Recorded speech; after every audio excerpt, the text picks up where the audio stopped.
I spent $120,000 on a family vacation to Maui. I paid for the first-class tickets, the oceanfront suites, and even the new wardrobe my daughter-in-law insisted she needed. But at the airport, standing in front of the check-in counter, my son looked me in the eye and said, "I forgot to buy you a ticket, Dad. Just go home." They planned to leave me behind from the very beginning. The next day, I had 135 missed calls from them. I am Gerald Sinclair, 58 years old, and for the last decade I have let my family believe I am just a tired, retired old man who exists solely to sign checks. Standing in the middle of Terminal 4 at Los Angeles International Airport, I looked less like the former CEO of a global shipping logistics empire and more like a glorified porter. My hands were gripping the handles of two massive Louis Vuitton trunks, the leather sticky against my palms from the nervous sweat I had not realized I was producing. These were not my bags. My belongings fit into a modest carry-on that was currently slung over my shoulder, forgotten and heavy. The trunks belonged to Lydia, my daughter-in-law. She was standing 10 feet away, tapping furiously on her phone, her thumbs scrolling through Instagram as if the physical world around her was merely a distraction. Julian, my son, was manic. That is the only word to describe him. He was bouncing on the balls of his feet, his designer sneakers squeaking against the polished floor. He held a stack of passports in his hand, fanning them out like a poker player holding a royal flush. He was 36 years old, but in that moment, he looked like a teenager who had just stolen his parents' liquor cabinet key. He was high on the adrenaline of spending money that he had not earned. I watched him herd his two children, my grandchildren, toward the priority lane. They were wearing noise-canceling headphones, completely partially oblivious to my presence. I had paid for those headphones too. I had paid for everything. This trip was supposed to be special. It was the 35th anniversary of the day I married my late wife, Beatrice. We had always promised each other we would take the whole family to Maui when I turned 58. Beatrice was gone, taken by a stroke 3 years ago. But I wanted to keep the promise. I transferred $120,000 to Julian's account 2 weeks ago. I told him to handle the logistics. I told him to make it perfect. I wanted to see my grandchildren playing in the sand where their grandmother used to walk. I wanted to feel like a patriarch, not a bank vault. The line for first-class check-in was short. The agent behind the counter, a woman with tired eyes and a forced smile, beckoned us forward. Julian stepped up, his chest puffed out. He slapped the passports onto the counter with a thud that echoed his arrogance.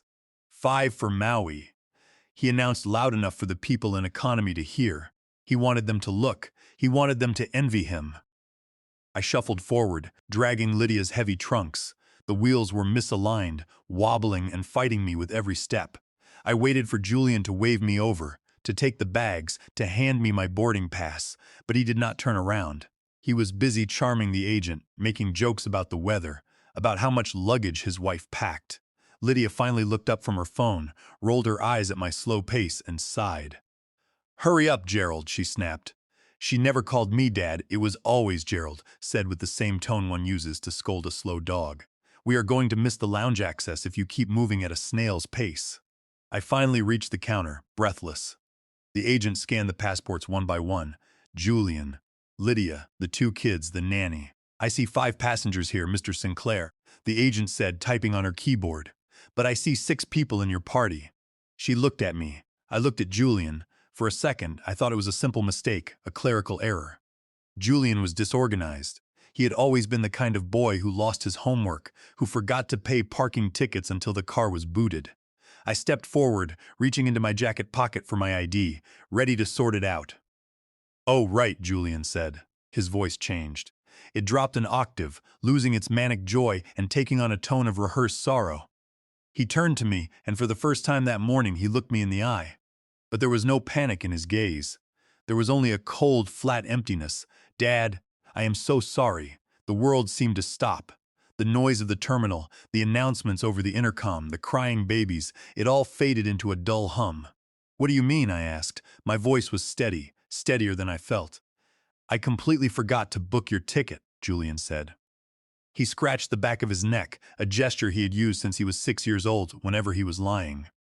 I was so focused on the kids and Lydia's upgrades and the hotel coordination, it just slipped my mind. I thought Lydia did it. Lydia thought I did it. It is a total disaster. He did not look like it was a disaster. He looked like he was reading a script he had memorized in the car ride over. Lydia chimed in, stepping up beside him. She put a hand on his arm, a gesture of support for him, not me. Honestly, Gerald, it might be for the best. You know how your blood pressure gets on long flights.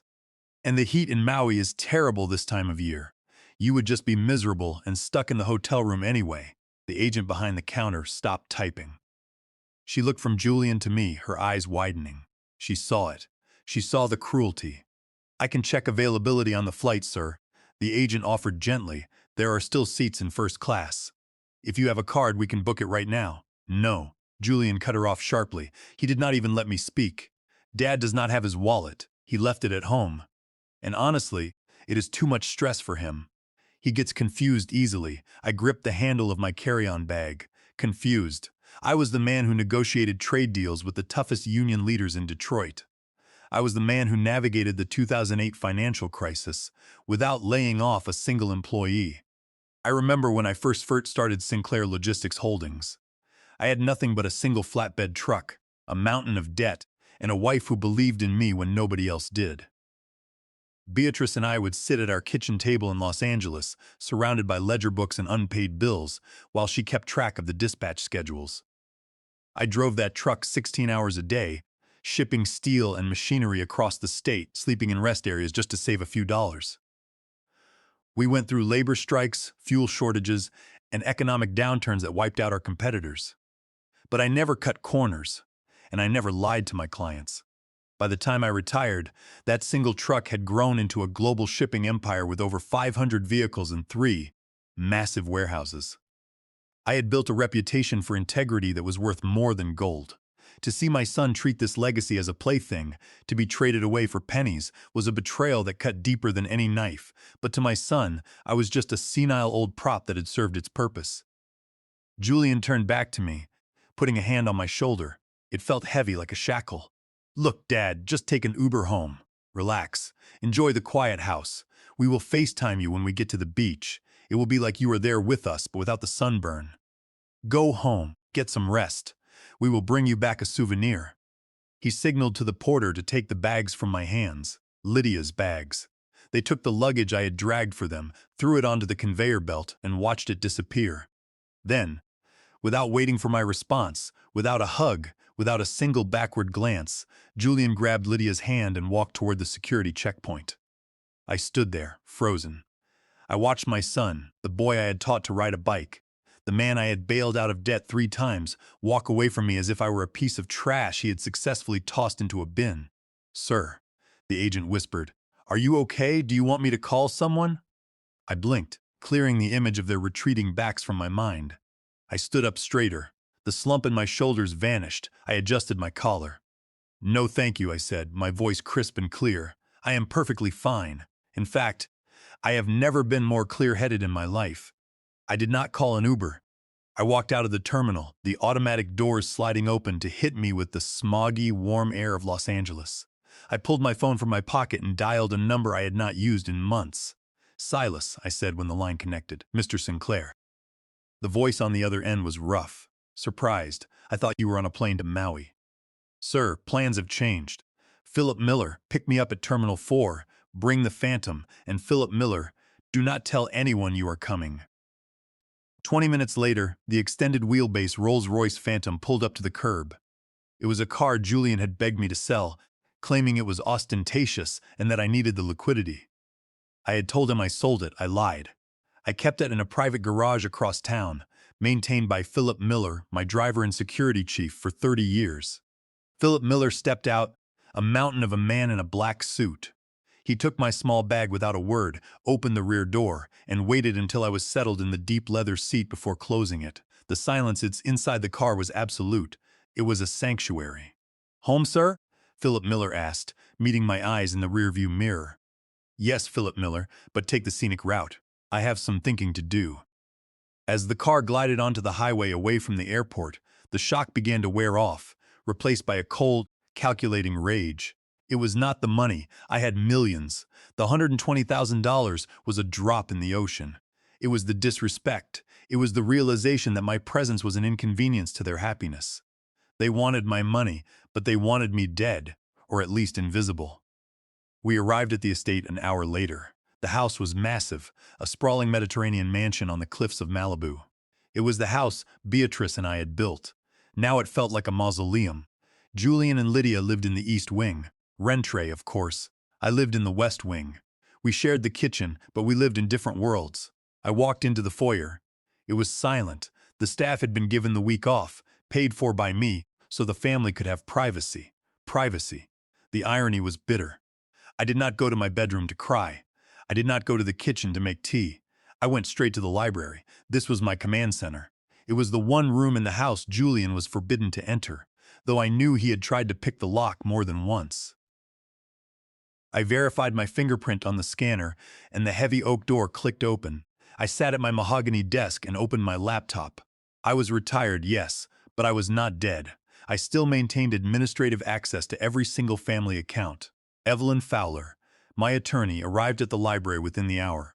She did not look like a lawyer. She looked like a general preparing for a siege.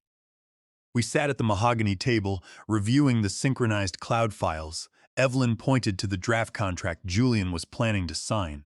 Under California Probate Code Section 4230, an attorney in fact owes the principal a strict fiduciary duty of loyalty.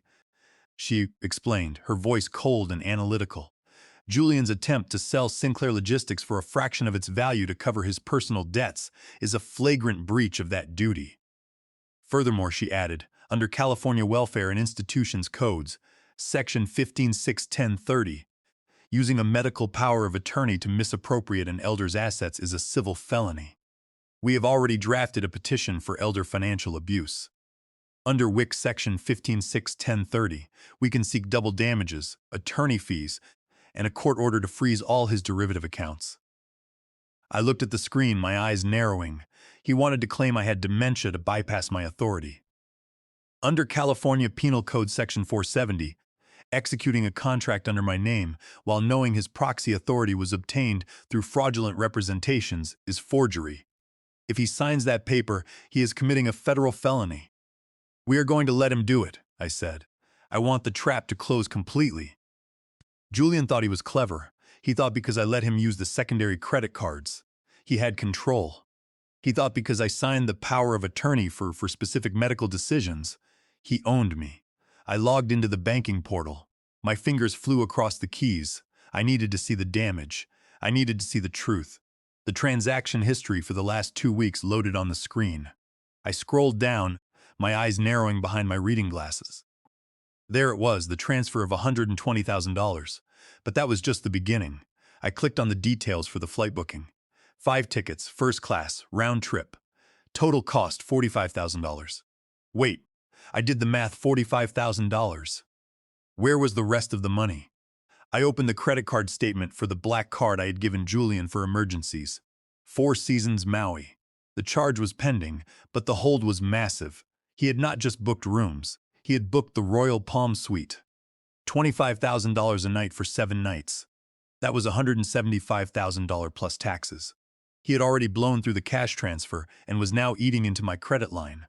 But as I dug deeper, the pain in my chest was replaced by a chill that froze my blood. I found an email draft in the synchronized family cloud account. Julian was lazy. He never logged out of the shared iPad in the library. The email was addressed to a firm called Summit Capital. I knew them.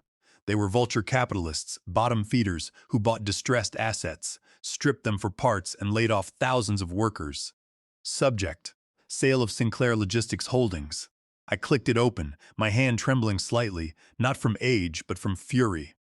Dear Mr. Mercer, the email read, my father is not in a position to manage the company anymore. His cognitive decline is accelerating.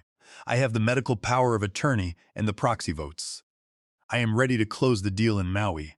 I will bring the signed documents. We can meet at the resort on Tuesday. I am willing to let the controlling stake go for $5 million cash if we can close immediately. I need the liquidity for a new venture. $5 million. The company was worth $50 million conservatively. My son was planning to sell my life's work. The legacy I built from a single truck for 10 cents on the dollar, just so he could pay off his gambling debts and live like a king for a year. And he was going to use a fake diagnosis of dementia to do it. That was why he left me behind. It wasn't about the ticket. It wasn't about my blood pressure. It was about the meeting. He couldn't sell the company if I was there. He needed me out of the way, confused and isolated in Los Angeles, while he played the big shot in Maui. He wanted to claim I was too sick to travel, too sick to think while he signed away my name. I leaned back in my chair. The leather creaked. I looked at the picture of Beatrice on my desk. She was smiling, her eyes full of the kindness I had always tried to emulate. I tried, Beatrice, I whispered to the empty room. I tried to be the father you wanted me to be. I gave him chance after chance. I forgave the debts. I forgave the insults. But this is not a mistake, this is an execution. I picked up my phone. I dialed Evelyn Fowler, my personal attorney, and the most terrifying woman in California contract law. Gerald, she answered on the first ring. Everything okay? I thought you were sipping my ties. Plans changed, Evelyn, I said. My voice was low, devoid of any warmth. Prepare the jet. I am going to Maui. There was a pause. The jet, Gerald, that cost 20 grand to fuel up on short notice. Do it, I commanded. And, Evelyn, I want you to initiate Protocol 0 on Julian's accounts, but do not execute it yet. I want everything queued up. Freeze the trust fund. Flag the credit cards as stolen. Revoke his access to the corporate server. Protocol 0. Evelyn's voice dropped to a whisper. Gerald, that is the nuclear option. That leaves him with nothing. He won't be able to buy a pack of gum. Exactly. I said he wanted to treat me like a ghost. Fine. I will show him what it is like to be invisible. I will meet you at the private hangar in 2 hours. Bring the original incorporation documents and bring a notary. We are going to have a board meeting. I hung up the phone. I stood up and walked to the window, looking out over the ocean. The sun was setting, casting long, bloody shadows across the water. My son thought he had won. He thought he was sipping champagne in paradise, free of his burden. He had no idea that the burden was coming for him, and I was bringing hell with me. I went upstairs to my bedroom. I bypassed the closet full of comfortable retirement clothes. The beige cardigans and soft slacks, Lydia said, made me look approachable. Instead, I walked to the back of the walk-in closet, to the garment bag I had not unzipped in 5 years. I pulled out my bespoke Italian suit, charcoal gray, sharp as a razor blade. It still fit perfectly. I put on my cufflinks, the gold ones with the family crest. I tied my tie with a double Windsor knot. I looked in the mirror. The tired old man from the airport was gone. Gerald Sinclair, the shark of the shipping industry, stared back. I grabbed my briefcase. I walked down the stairs, my footsteps echoing with purpose.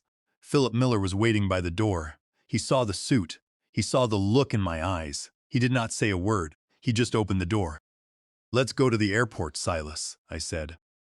I have a flight to catch, and this time I am not sitting in the back. The flight on my private Gulfstream was smoother than any commercial airliner.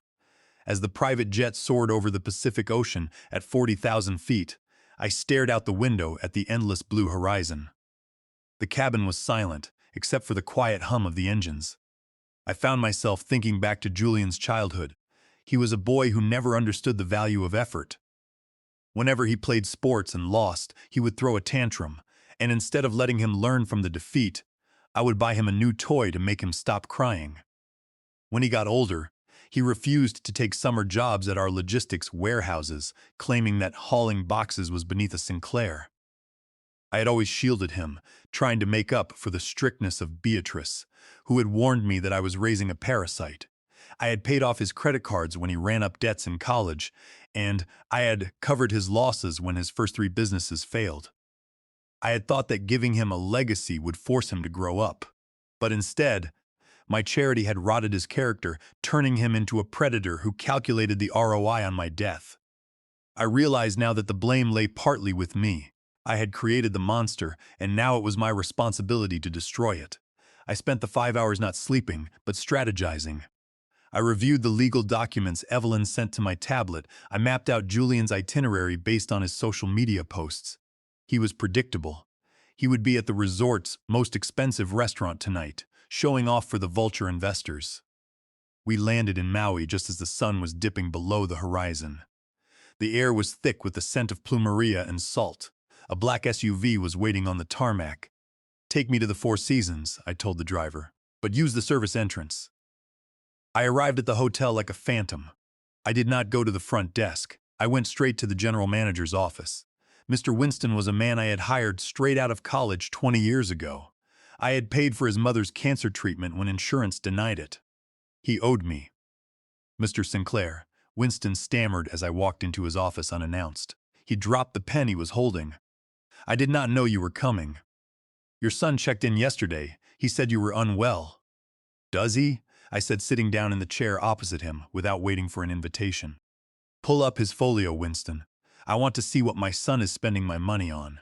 Winston hesitated, then typed into his computer. His face palled. "Sir, he has booked the Royal Suites.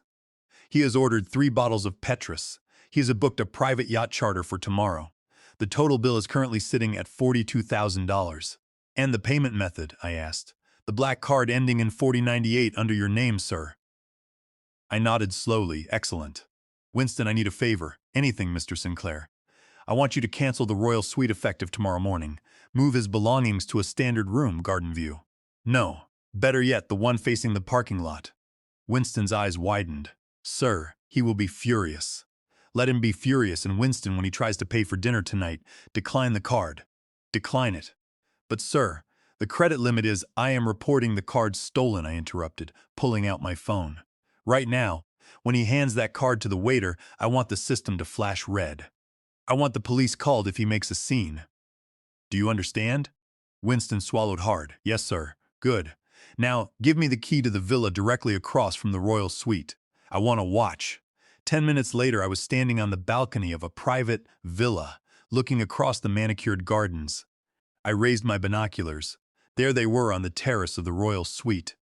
Julian was holding a glass of wine, lolling, his head thrown back.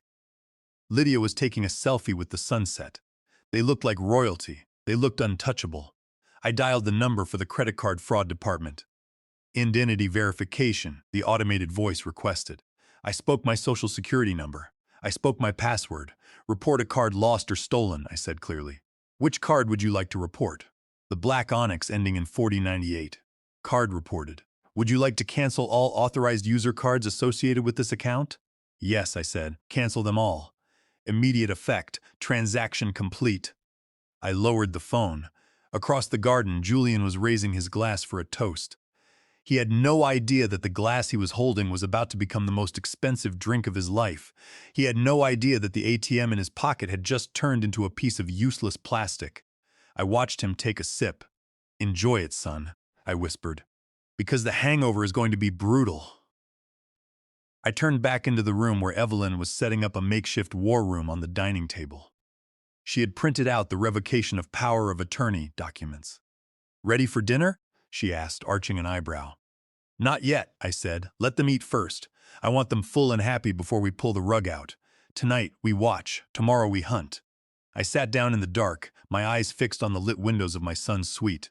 The game had begun, and unlike Julian, I never played to tie. I played to wipe the board clean. Maui smells like hibiscus and money.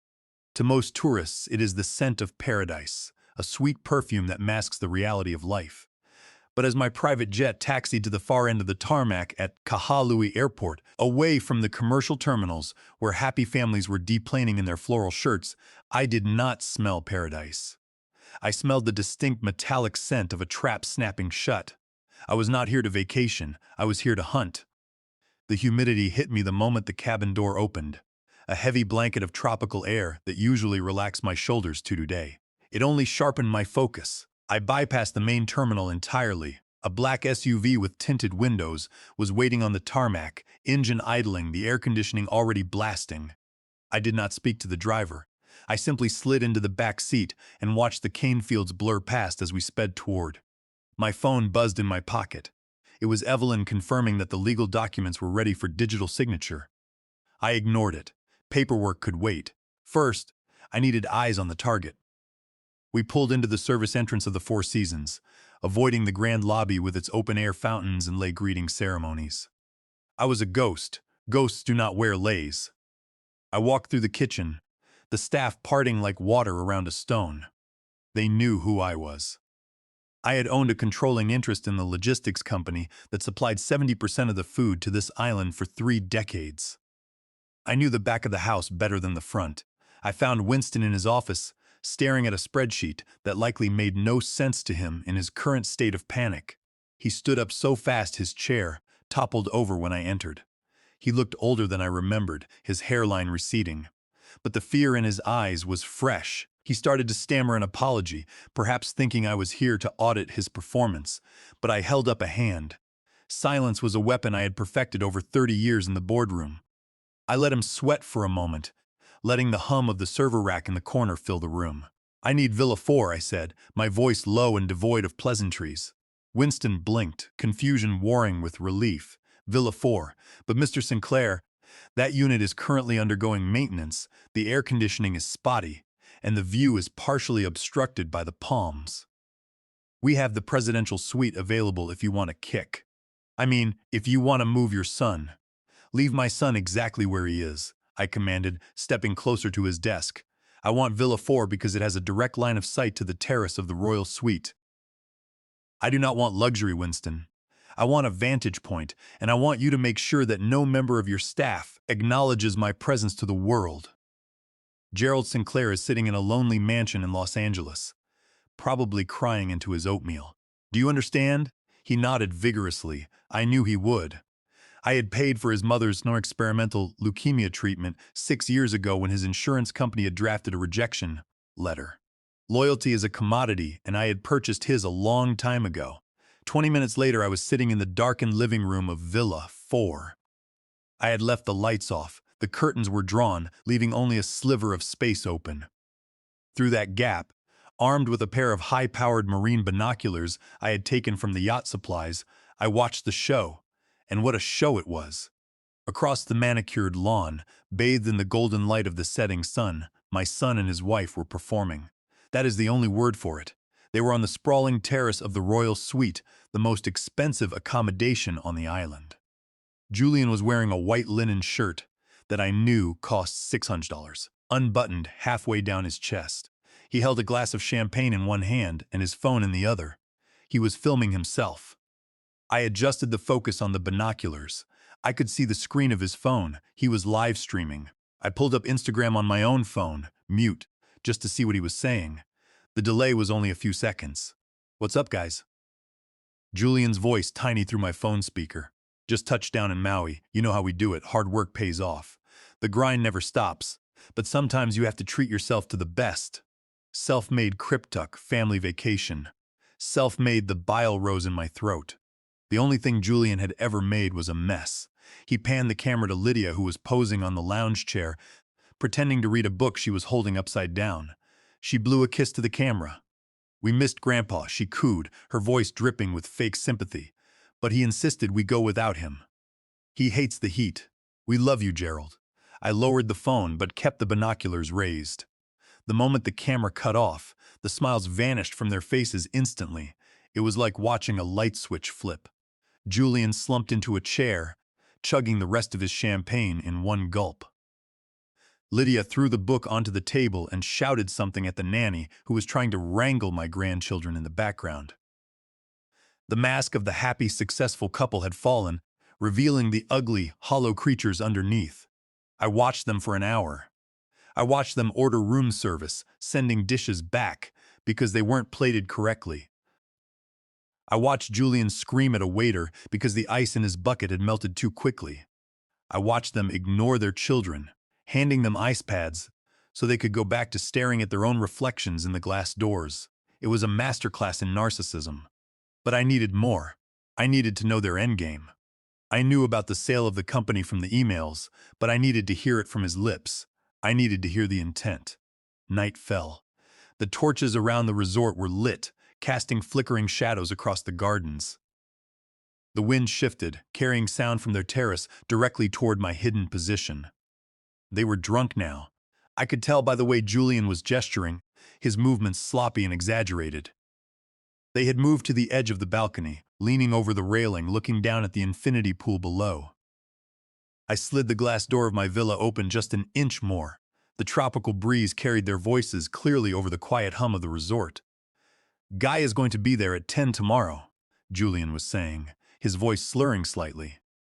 I told you, babe, it is a done deal. Mercer is bringing the cashier's check. 5 million. Boom. Just like that. 5 million? Lydia laughed a harsh grating sound. That is it. I thought the old Bats company was worth 10 times that. It is, Julian scoffed. But liquidating it properly takes time. We have to do audits, shareholder meetings, all that bureaucratic garbage. If I sell the controlling stake privately under the table, we get the cash now. Who cares if the company gets stripped for parts? I will be sipping mojitos on a yacht in the Mediterranean while the employees are filing for unemployment. I gripped the binoculars so hard my knuckles turned white. He was not just selling my company. He was selling the livelihoods of 3,000 families. People who had worked for me for decades. People who had sent him birthday cards when he was a child. He was trading their futures for a quick payout to cover his gambling debts. But what if he finds out? Lydia asked. She sounded worried, but not about the morality of it. She was worried about getting caught. He won't find out until it is too late, Julian said, pouring himself another glass of wine. That bottle alone cost more than my first car. And even if he does, what is he going to do? Sue me? I have his medical power of attorney. I will just have him declared incompetent. I will put him in that home on the coast, the one with the high walls. He will be too medicated to know what day it is. I felt a coldness spread through my chest that had nothing to do with the air conditioning. This was my son, the boy I had taught to fish, the boy I had sat up with when he had fevers. He was planning to lobotomize me legally so he could steal my legacy. But then Lydia said something that stopped my heart. I don't know, Brad. He is tough. He lingers. It would be so much easier if nature just took its course. Julian laughed. It was a dark, ugly sound. You are telling me. Honestly, it would be better if the old man kicked the bucket soon. It would save us a lot of legal fees. Plus, we wouldn't have to pretend to like his boring war stories anymore. The life insurance policy pays out double if he dies of natural causes before 60. Just saying. There it was. The sentence that severed the last thread of DNA connecting us. He did not just view me as a bank account.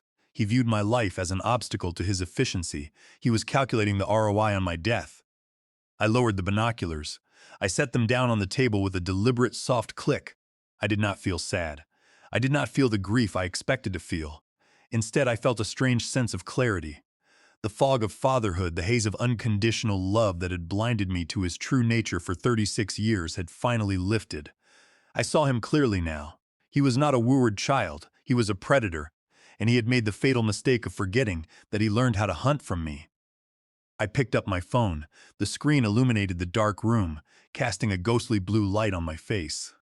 I opened the banking app. The Protocol 0 button that Evelyn had set up was glowing red on the screen. It was a digital kill switch.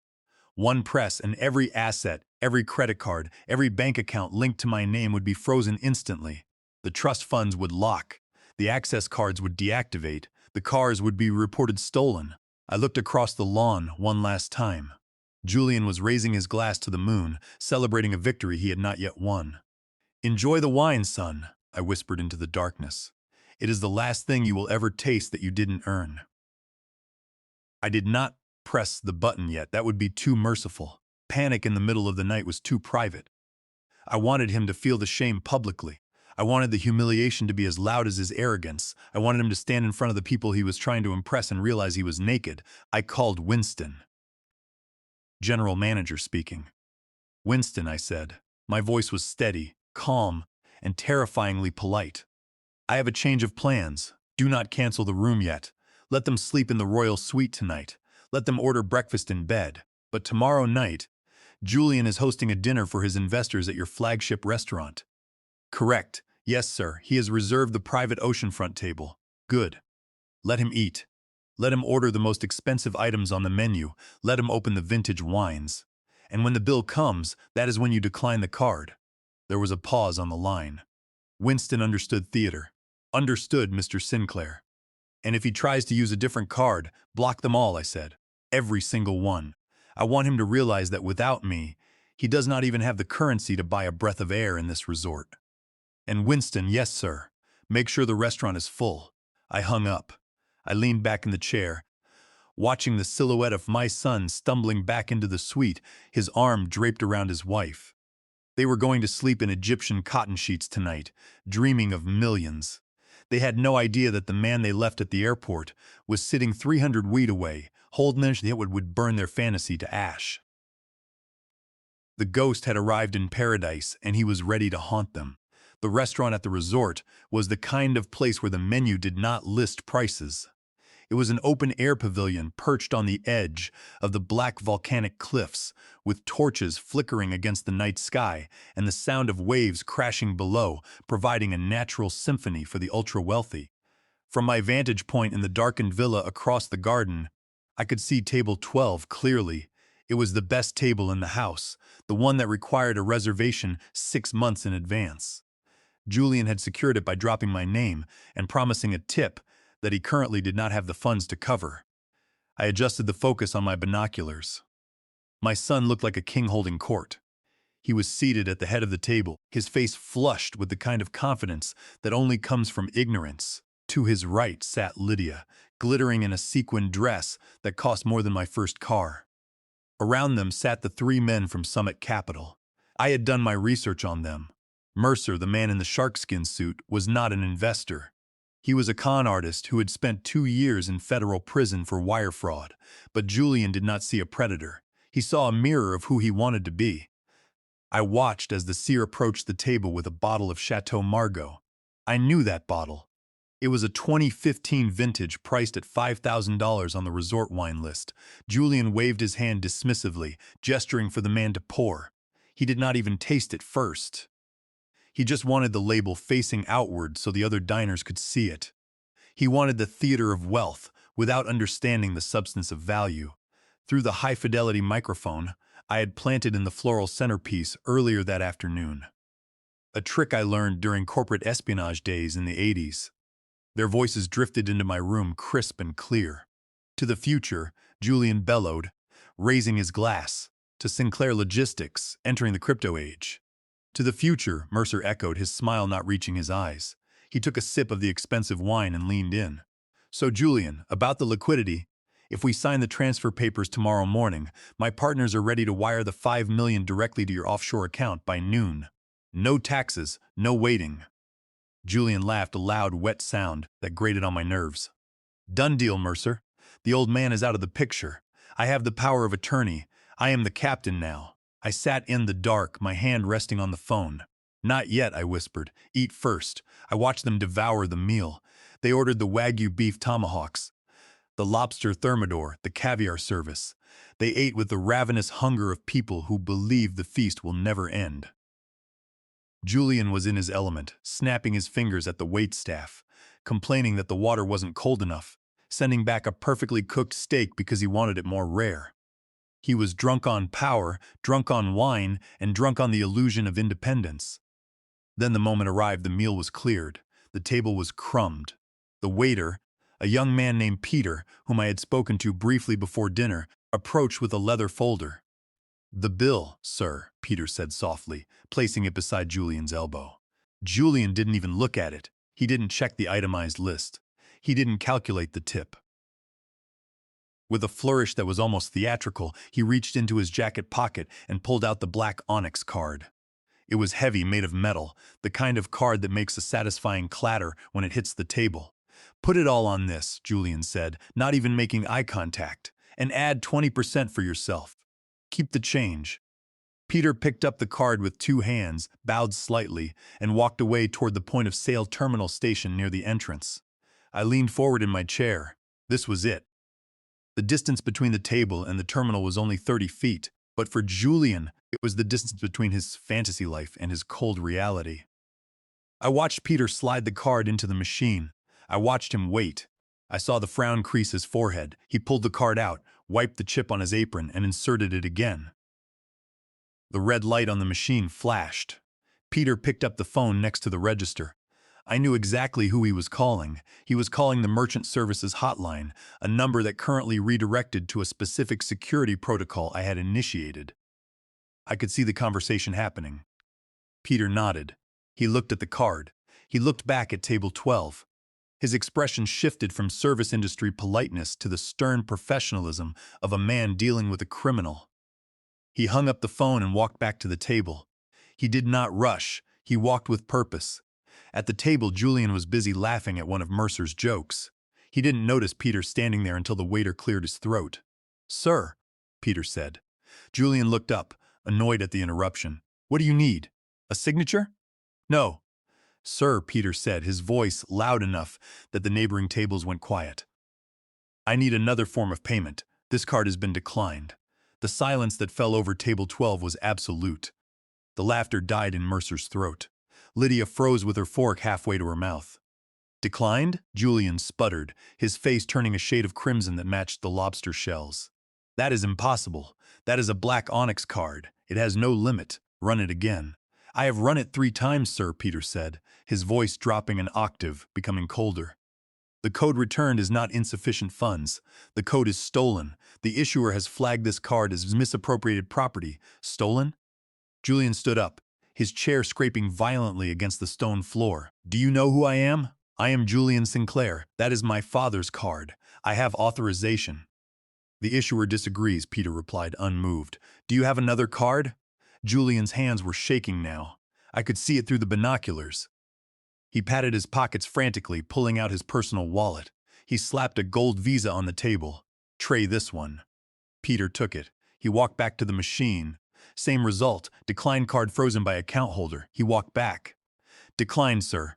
Julian threw an Amex on the table. "Try this." Declined. A debit MasterCard. Declined. By the 4th card, the sweat was visible on Julian's forehead. It was beating at his hairline, trickling down his temple. He looked around the restaurant, his eyes wide and wild. The other diners were staring. The whispers had started. I could see the guests at the next table pointing, hiding their giggles behind their napkins. Mercer cleared his throat. He stood up, buttoning his jacket. "Well, Julian, this has been interesting." "Wait." Julian grabbed Mercer's arm. "Sit down. It is just a glitch. The bank systems must be down. I will call my father. He will sort this out in 2 seconds." Mercer peeled Julian's fingers off his sleeve as if he were touching something contagious. "I don't think so, kid. We do business with professionals, people who can pay for dinner. Call us when you grow up." Mercer and his 2 associates walked away without looking back. They didn't offer to split the bill. They were vultures, and vultures do not feed each other. They only feed on the carcass. The restaurant was silent, the only sound being the waves crashing against the volcanic cliffs below. The other diners sat in stunned silence, watching the spectacle. The wind carried the scent of roasted meat and salt, but to Julian, it must have smelled like ruin. Victor Mercer and his partners from Summit Capital walked out of the pavilion with scrap steps, their leather shoes clicking against the stone floor. They did not look back at the man they had been callously calling their partner minutes ago. Julian stood there, his hands flat on the table, staring at the declined slip. His face was a mask of sweat and terror. The white linen shirt he wore was damp at the collar, and his breathing was shallow. He looked around the room, searching for a friendly face, but he found only the cold, detached stares of strangers who viewed him as a common thief. Lydia sat frozen, her diamonds reflecting the torchlight, her mouth open in a silent scream. She realized in that moment that the illusion of their luxury was gone, replaced by the grim reality of a $18,420 dinner bill and 2 security guards standing over them like sentinels of doom. Now it was just Julian and Lydia. Lydia turned on him, her face twisted in a snarl. "You embarrassed me," she hissed, slamming her napkin onto the table. "You said you had everything under control. You said the money was transferred." I did." Julian was hyperventilating now. He pulled out his phone, his thumbs fumbling over the screen. "I am calling Dad. He must have done something. He must be confused." I watched my own phone buzz on the table next to me. The screen lit up with Julian's face. I let it ring once, twice, 3 times. At the restaurant, Julian was screaming into his voicemail. "Dad, pick up, the cards aren't working. They think I stole them, pick up." Peter, the waiter, signaled to the manager. 2 large security guards emerged from the shadows of the tiki torches. They stepped up to the table, crossing their arms. "Sir," the manager said, stepping into the light, "the bill is $18,020. We need payment immediately." "I can't," Julian stammered. He looked small. He looked like a child who had lost his mother in the supermarket. I don't have cash on me. Can you bill it to the room? Your room privileges have been revoked, the manager said. The primary account holder has removed you from the folio.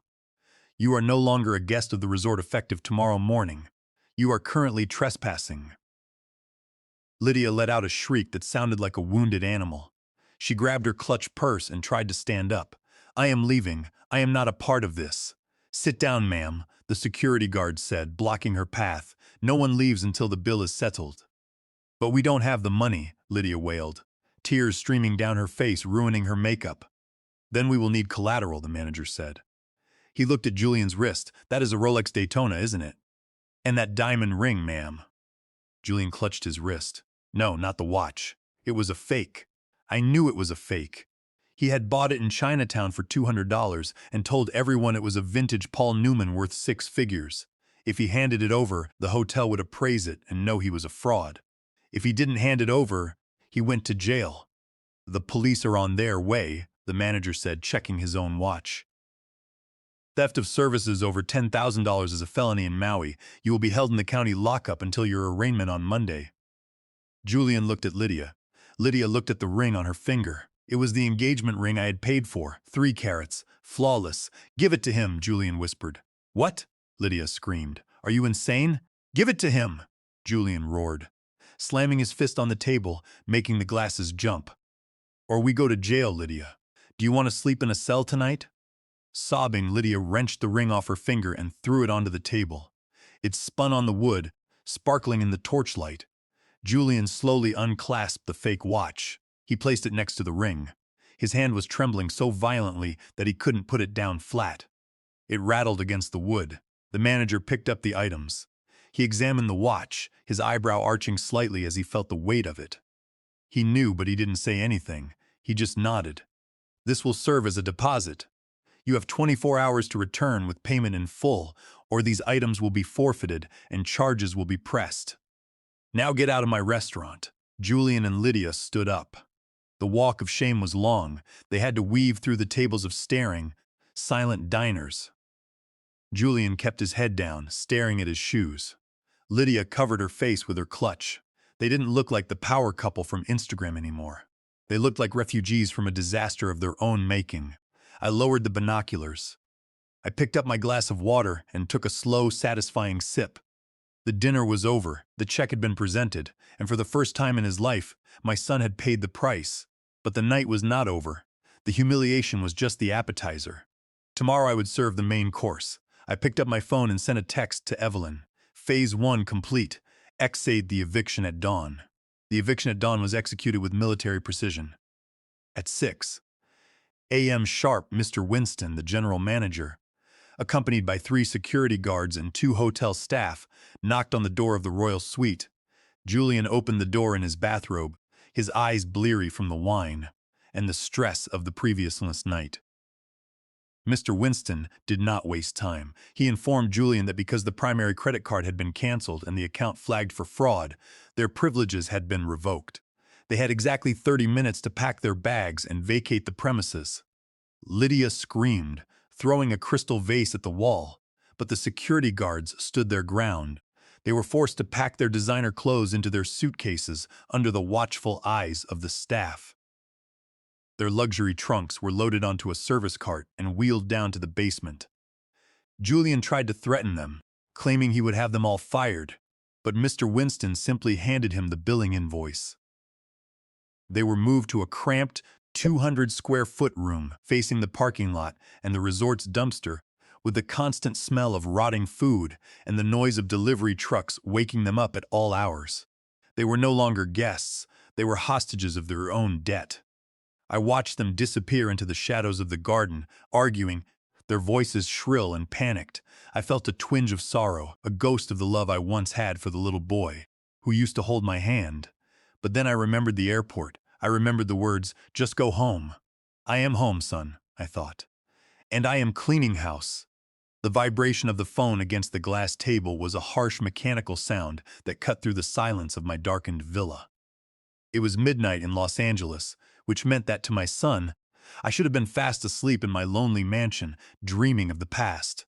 But here in Maui, it was barely 90 Nelly in the evening. The air was still warm, carrying the scent of salt and blooming jasmine. But inside my chest, everything was cold. I stared at the screen. The name Julian flashed relentlessly, lighting up the room with a ghostly blue glow. He was calling. Of course he was calling. The rat had found itself in the maze with no cheese, and now it was squealing for the hand that used to feed it. I did not answer immediately. I picked up my binoculars instead. Across the manicured lawn, through the sliding glass doors of the hotel lobby, I could see him. Julian was pacing back and forth near the concierge desk, his hand clamped to his ear, his other hand chopping the air violently. Lydia was sitting on a nearby bench, her face buried in her hands, looking like a statue of despair. She was no longer the queen of the resort. She was just a woman without a credit limit. I let the phone ring 5 times, 6 times, 7. I wanted him to sweat. I wanted him to feel the creeping dread of being truly, utterly alone. I wanted him to wonder just for a moment if I had died in my sleep, leaving him stranded in paradise with a bill he could not pay. Finally, on the 10th ring, I picked up. I cleared my throat, roughening my voice, summoning the persona of the frail, confused old man they believed me to be. "Hello," I mumbled, slurring my words slightly. "Who is this?" "Dad, Dad, thank God." Julian's voice exploded in my ear, shrill and breathless. "Why didn't you pick up? I have been calling for 10 minutes. I rubbed my eyes, though I was wide awake. "Julian," I sighed, feigning the disorientation of the elderly. "It is midnight. Why are you calling? Is everyone okay? Are the grandchildren safe?" "Yes, yes, the kids are fine," he snapped, dismissing my concern for his children as if it were a nuisance. "Dad, we have a major problem, a massive emergency. The credit cards aren't working. None of them." I leaned back in my leather chair, taking a sip of the ice water I had placed on the coaster. I kept my gaze fixed on his tiny figure across the garden. He was shouting into the phone now, ignoring the disapproving looks from the hotel staff. "What do you mean not working?" I asked, keeping my voice slow and steady. "I mean they are declined, Dad." "Declined. I tried to pay for dinner, and the waiter told me the account was flagged for fraud. He said the cards were reported stolen. It was humiliating. They almost called the police. You have to call the bank right now. You have to fix this." I let a long silence hang between us. I watched him stop pacing. He was waiting for me to jump into action, to be the fixer, the safety net I had always been. "Oh, that," I said finally, my tone shifting from sleepy to casually conversational. "Yes, I saw the alerts on my phone earlier this evening. It was quite alarming." "Alarming? What are you talking about?" "Fix it." "Well, son, the bank sent me a notification. It said someone was trying to charge $18,000 at a restaurant in Maui, $18,000 for one dinner. Can you imagine?" There was a pause on the other end. I could hear his breathing, heavy and panicked. "Dad, that was me. That was our dinner." I let out a dry, disbelief-filled chuckle. "You? No, Julian, that does not make sense. You told me this trip was already paid for. You told me you were handling everything. And besides, my son is a smart man. He knows the value of a dollar. He would never spend $18,000 on a single meal while his father is sitting at home eating leftover soup." "That would be cruel, wouldn't it?" I saw him flinch. Even from 300 yards away, I saw his shoulders stiffen. "Dad, listen to me," he hissed, his voice dropping to a dangerous whisper. "It was a business dinner. I was entertaining investors for the company. I need you to unlock the cards. Now they are holding my watch as collateral." "Your watch?" I asked innocently. "The one you told me cost $50,000. Well, that should cover the bill nicely then." "Why do you need the cards?" "Because I need the cash flow." "Dad, stop asking questions and just call the bank. Tell them it was me. Tell them to lift the hold." "I cannot do that, Julian." "What do you mean you can't?" "I reported the cards stolen," I said, my voice hardening just a fraction. "When I saw that charge, I assumed my wallet had been compromised. I assumed someone had hacked our accounts. So, I did the responsible thing. I called the fraud department and I had them cancel everything. The black card, the Visa, the corporate accounts. All of them are dead, Julian gone." "No," he moaned, a sound of pure agony. "No, you didn't. Tell me you didn't cancel the corporate accounts." "I had to, son, safety first. You know how dangerous identity theft is these days." He was screaming now. "You idiot. You senile old idiot. Do you know what you have done? I have a meeting tomorrow morning. I need to pay for the conference room. I need to pay for the yacht. I have $5 million on the line? $5 million? I repeated. That sounds like a lot of money for a man who forgot to buy his father a plane ticket. He stopped. The insult hung in the air, heavy and suffocating. Dad, he pleaded, switching tactics. He tried to sound soft, manipulative. Dad, I am sorry about the ticket. Honestly, it was a mistake. We miss you here. We were just talking about you. But please, I am begging you. I am stranded here with Lydia and the kids. We have no money. We can't even buy breakfast tomorrow. You can't do this to us. I watched Lydia walk over to him. She grabbed his arm, whispering frantically. She looked terrified. Good. She should be. Julian, I said, my voice dropping the facade of the confused old man. I sounded like the CEO I used to be. Sharp, cold, final. Do you remember what you told me at the airport? What? Dad, this isn't the time for you. Told me I was too old. You told me the travel would be too much for me. You told me to go home and rest, Dad. Please. So I am resting, Julian. I am resting very comfortably and dealing with the bank, arguing with fraud departments, reactivating accounts. That sounds like a lot of work. That sounds like stress. And you know how my blood pressure gets. Dad, stop it. Unlock the cards. I can't. I lied smooth. The bank said I have to come into the branch personally to verify my identity with 2 forms of ID, and since it is the weekend, they are closed until Monday. And even then, I don't know if I feel up to the drive. My back is hurting just like you said it would. Monday! Julian screamed the word. I can't wait until Monday. The deal is tomorrow. Then I guess you better find another way to pay. I said, you are a self-made man, aren't you? That is what you put on your Instagram. Self-made. Surely a self-made man doesn't need his daddy's credit card to buy eggs for breakfast. Dad, wait. Good night, Julian. Enjoy paradise. I pulled the phone away from my ear. I could still hear his voice, tiny and tiny, screaming my name. I pressed the red button and ended the call. I did not put the phone down immediately. I raised the binoculars again. I watched Julian stare at his own phone in disbelief. He shook it as if trying to shake the money out of it. Then, in a fit of rage, he wound up and threw the device. It sailed through the air and smashed against the marble floor of the lobby, shattering into pieces. Lydia screamed at him. He screamed back. It was a beautiful scene, a masterpiece of chaos. I set my binoculars down and picked up my glass of water. It was cool and refreshing. My blood pressure felt perfectly fine. In fact, I had not felt this relaxed in years. I had taken away his safety net. And now, for the first time in his life, my son was falling. I would be there to catch him eventually, but not before he hit the ground. Not before he broke. I stood up and walked to the window, closing the curtains, shutting out the view of their misery. I needed to get some sleep. I had a big meeting in the morning, and I wanted to look my best when I walked into that conference room and destroyed what was left of his world. The morning sun in Maui is usually a gentle wake-up call, a soft gold light that filters through the palm fronds and promises another day of leisure. But for my son and his wife, the morning brought a very different kind of heat. From my position on the shaded terrace of Villa 4, sipping a cup of Kona coffee that tasted like justice, I watched the inevitable collapse of their fragile little empire. It started at 8 like in the morning. I knew their routine. Lydia liked to have breakfast on the private balcony of the royal suite, ordering the acai bowls and the mimosa flight, while Julian pretended to check stocks on his iPad. But today there would be no room service. I had instructed the kitchen to blacklist their room number at midnight. I watched through the binoculars as Julian stepped out onto the balcony, phone in hand, looking confused. He was likely trying to call the concierge to scream about his mincing eggs Benedict. I saw him tap the screen furiously, then shake the device. The room phone line had been cut. The Wi-Fi password had been changed. They were digitally stranded. A moment later, the heavy wooden door of the royal suite opened. Julian and Lydia emerged, dressed in their resort finest. Lydia wore a flowing silk CF tan and oversized sunglasses, and Julian was in his linen shorts. They were heading to the club lounge, assuming they could just bypass the blocked room service and raid the buffet.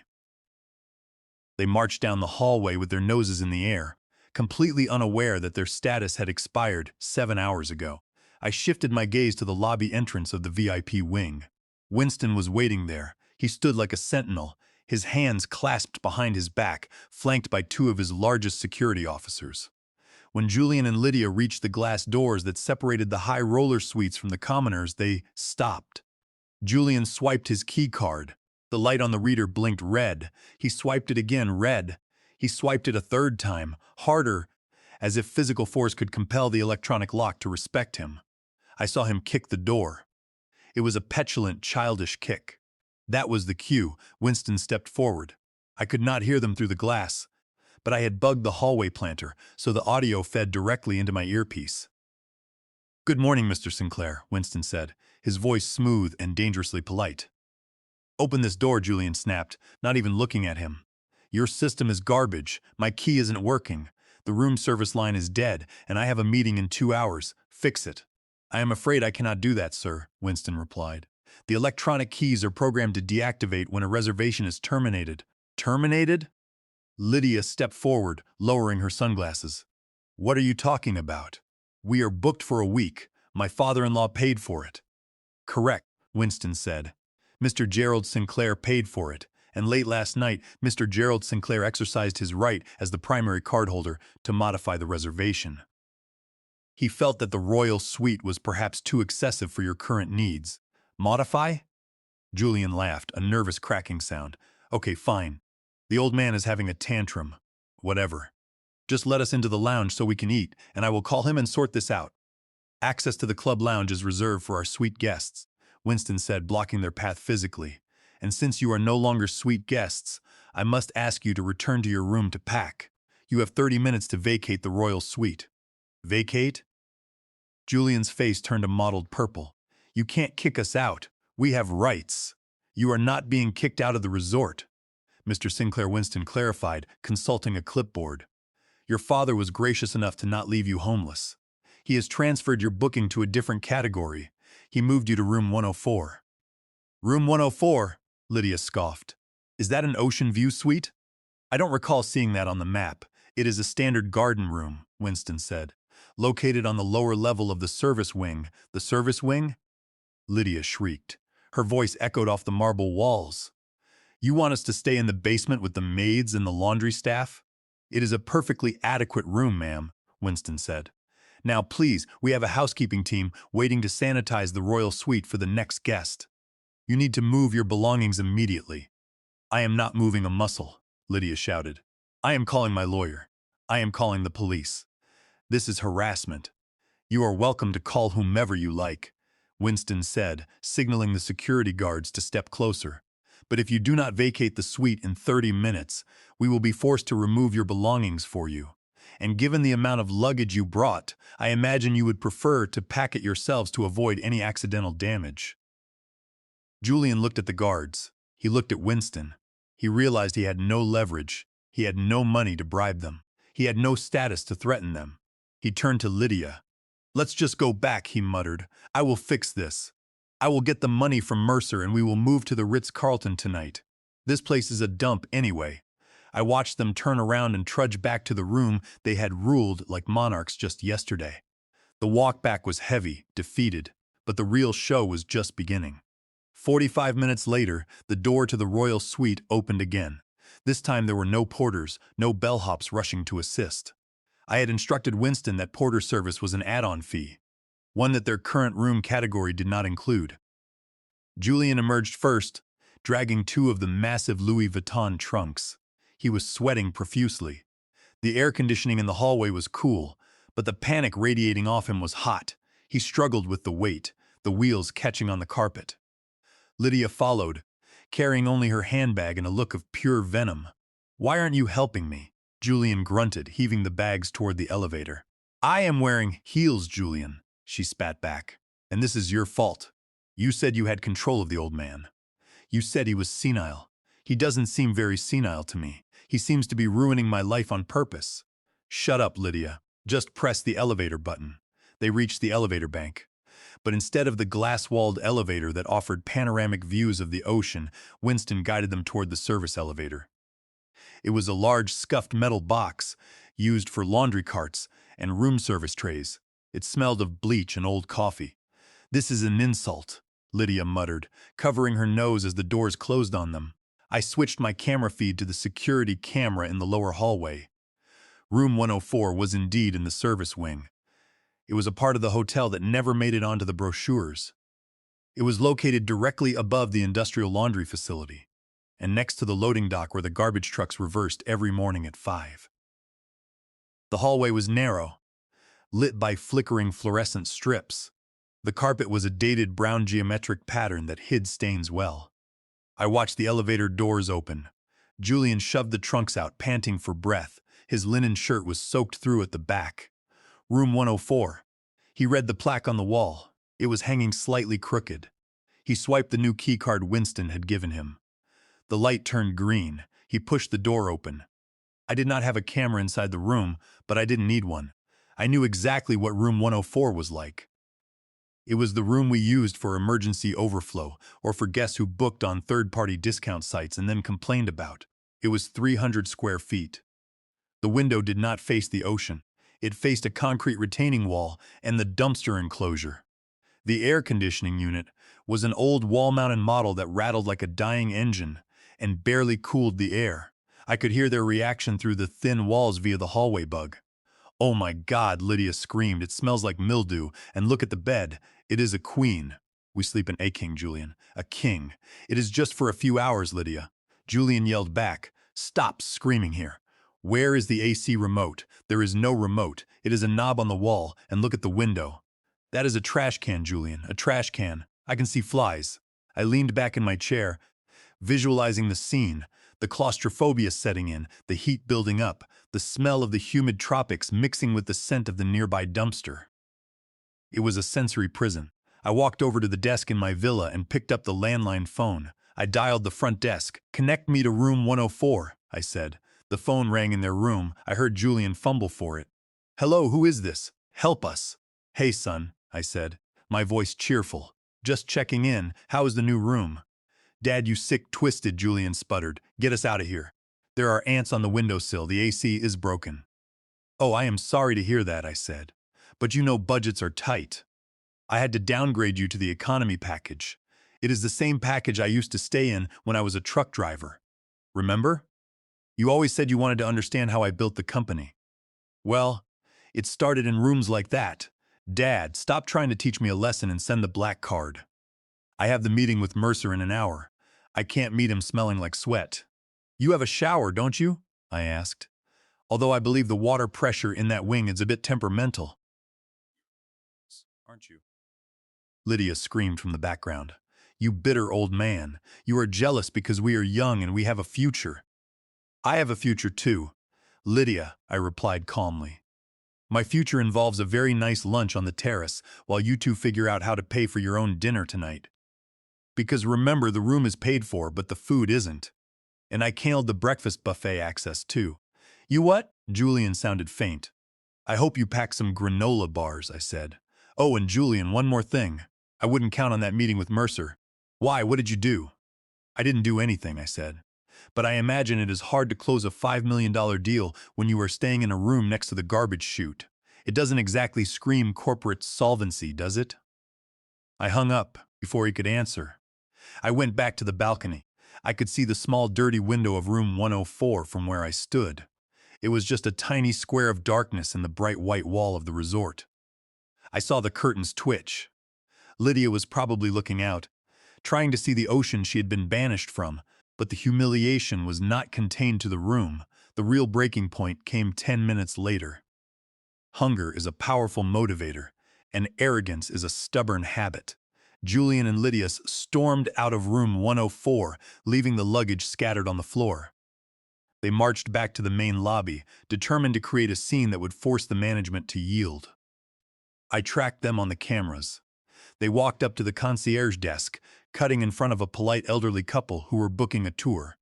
"I want to speak to the owner," Lydia demanded, slamming her hand on the marble counter. "Not the manager, the owner."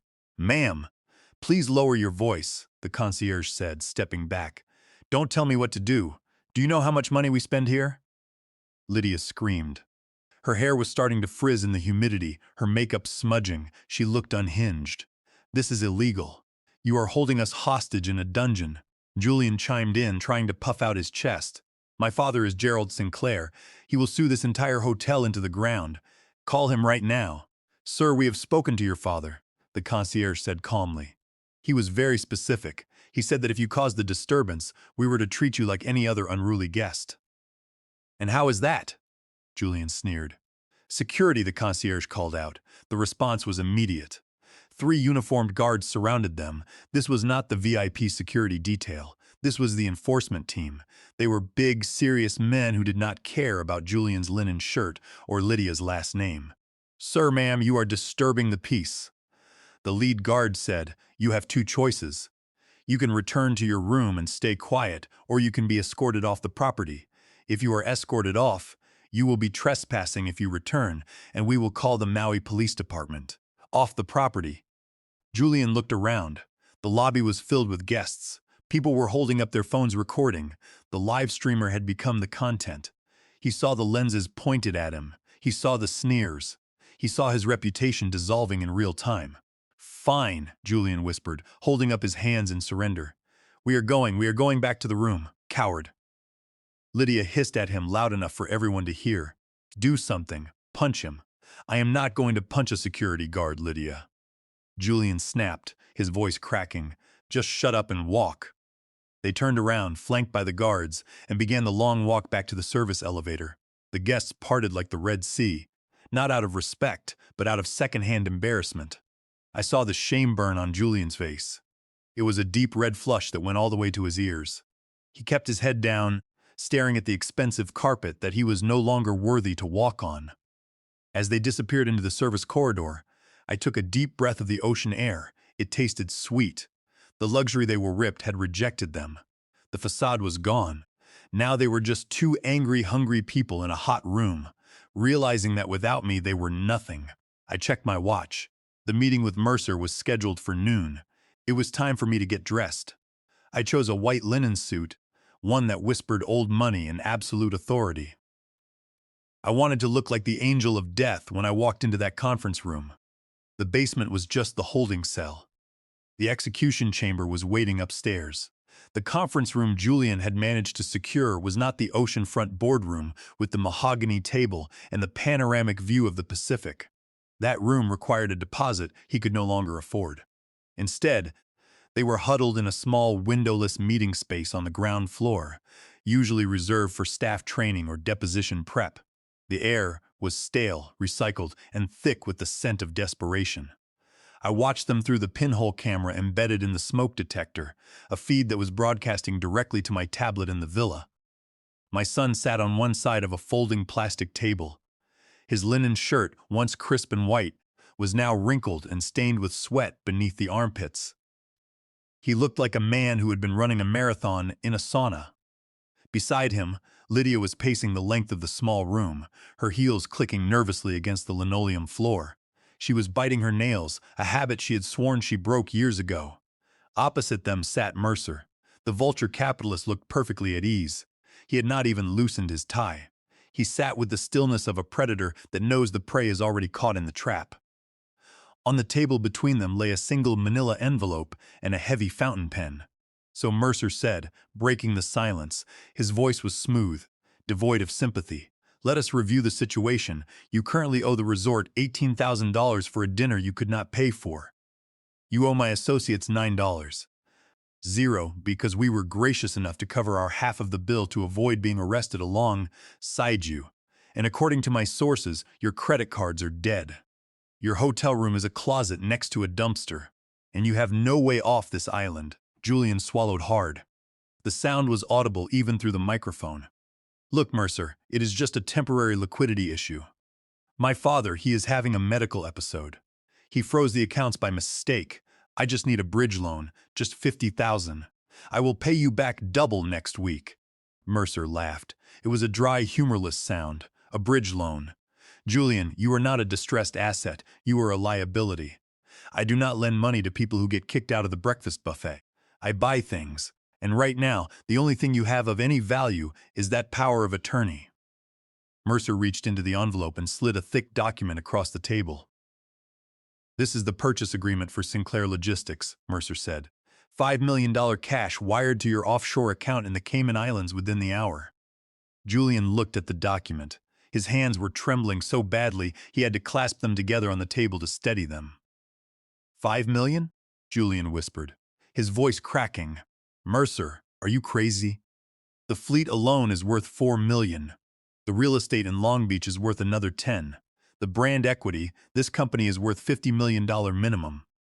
You are asking me to sell it for 10 cents on the dollar. I am asking you to sell it for the price of your freedom, Mercer replied coldly.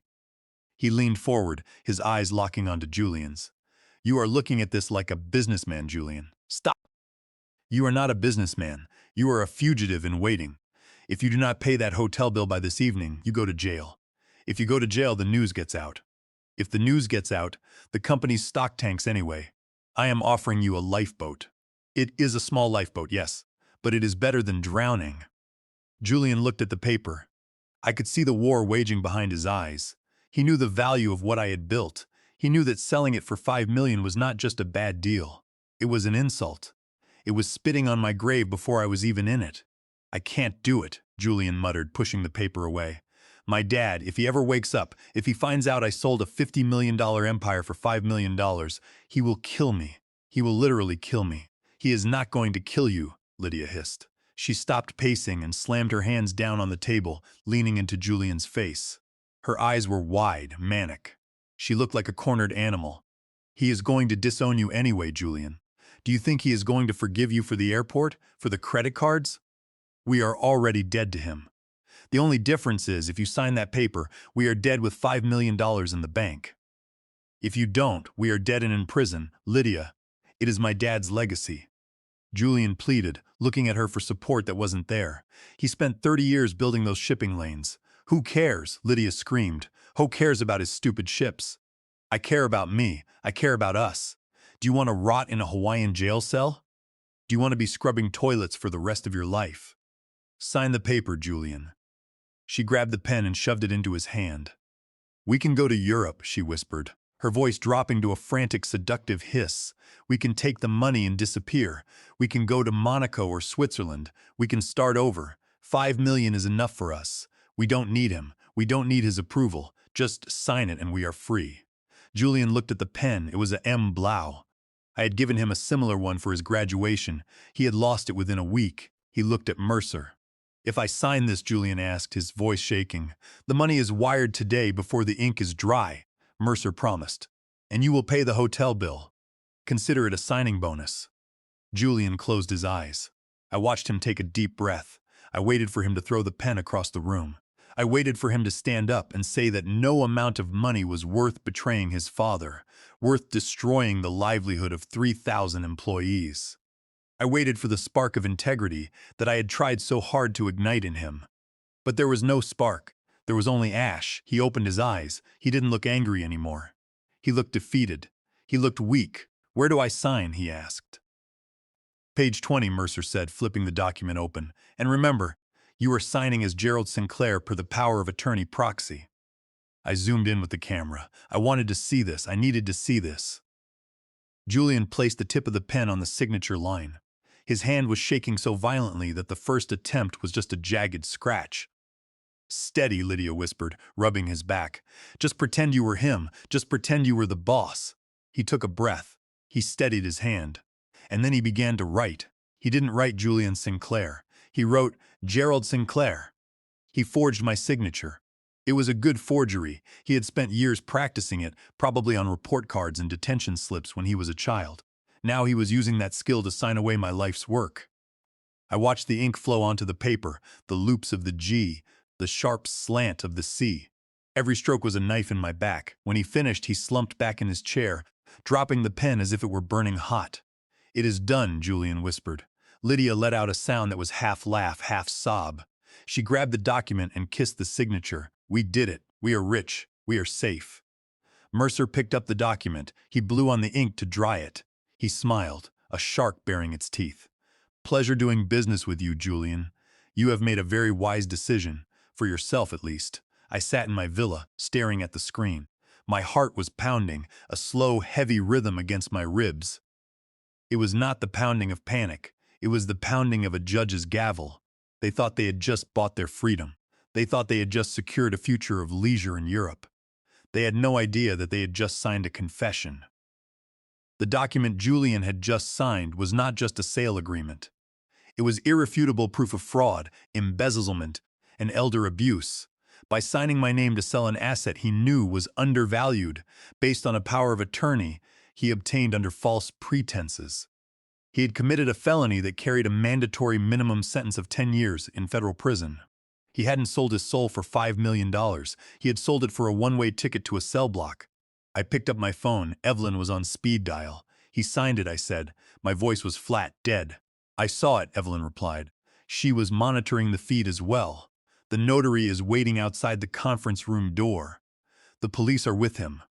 "Give them 2 minutes," I said. "Let them celebrate. Let them feel the rush of the money. Let them think they got away with it. I want the fall to be absolute." I stood up and walked to the mirror in the hallway. I adjusted my white linen suit. I straightened my tie. I looked at the man in the reflection. I looked tired, but my eyes were clear. "It is time," I said to myself. I walked out of the villa and crossed the manicured lawn toward the conference room. The sun was high overhead, beating down on the resort, bleaching the colors, making everything look sharp and exposed. There were no shadows left to hide in. Inside the room I could see Lydia hugging Julian. They were laughing now, hysterical, relief washing over them.